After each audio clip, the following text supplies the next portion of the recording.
Diet করলে যে শুধুমাত্র আমাদের ওয়েট লস হবে এমনটা না, আমাদের কিন্তু মন মানসিকতাও ভালো থাকবে, সাথে আমাদের স্কিন চুল সব কিছুই ভালো থাকবে। সেক্ষেত্রে কিন্তু আমাদের একটা প্রপার ডায়েট করতে হবে, না হলে কিন্তু চুল স্কিন সব কিছুই নষ্ট হয়ে যেতে পারে।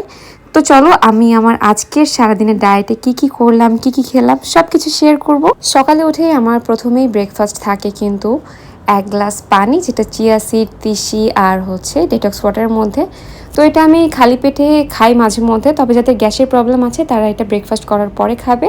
প্রত্যেকটা খাবারই আমি একটু গ্যাপে খাই, মানে একটু টাইমের গ্যাপ থাকে, প্রায় 10-15 মিনিট অথবা 20-30 মিনিট। ডায়েটের পাশাপাশি স্কিনটাকে ভালো রাখতে মেরিন কোলাজেন এটা কিন্তু আমি রিসেন্টলি ইউজ করা শুরু করেছি।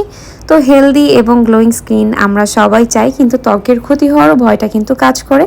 সেক্ষেত্রে মেরিন কোলাজেন একটা সেফ অপশন। এটা ত্বকের ন্যাচারাল গ্লো বুস্ট করে এবং ত্বককে টান রাখে। সবচেয়ে ভালো দিক হচ্ছে মাত্র একটা স্টেপের রুটিন, অর্থাৎ ডেইলি একটা স্যাশে যে কোনো সময় খেয়ে নিলেই হচ্ছে। এটা হাইড্রোলাইজড কোলাজেন, তাই যে কোনো লিকুইডের সাথে মিক্স করে খেতে পারবেন, যেমন চা, কফি, ডিটক্স ড্রিঙ্ক বা নর্মাল পানির সাথেও মিক্স করে খেতে পারবেন। গ্লো অর্গানিকার মেরিন কোলাজেন গত 4 বছর ধরে অসংখ্য মানুষ নিয়মিত ব্যবহার করছেন। আপনিও যদি অথেন্টিক কোলাজেন ট্রাই করতে চান তাহলে কিন্তু গ্লো অর্গানিকা পেজে ঘুরে আসতে পারেন। তো আমি পেজটাকে অবশ্যই উপরে মেনশন করে দিব।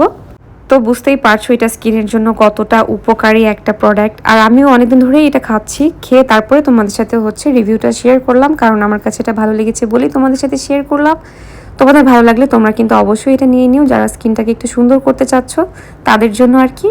তো এটা আমি সাধারণত চায়ের সাথে অথবা স্যুপের সাথে খেয়ে থাকি, তবে আজকে আমি চায়ের সাথে খাচ্ছি।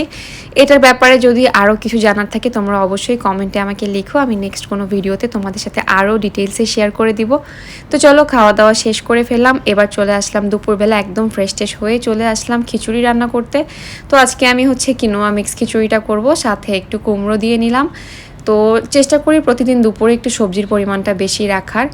আর আজকে একটু প্রোটিনের পরিমাণটা কমই আছে, দুপুরবেলা একেবারেই খেতে ইচ্ছা করছিল না। তারপরেও আমি জাস্ট একটু খিচুড়ি, কিনোয়া মিক্স, কিনোয়াতেও কিছু পরিমাণ প্রোটিন আছে, সাথে একটু শসা নিয়েছিলাম। তো এই ছিল আমার আজকের দুপুরের খাবার, আর এটা খুবই মজা ছিল।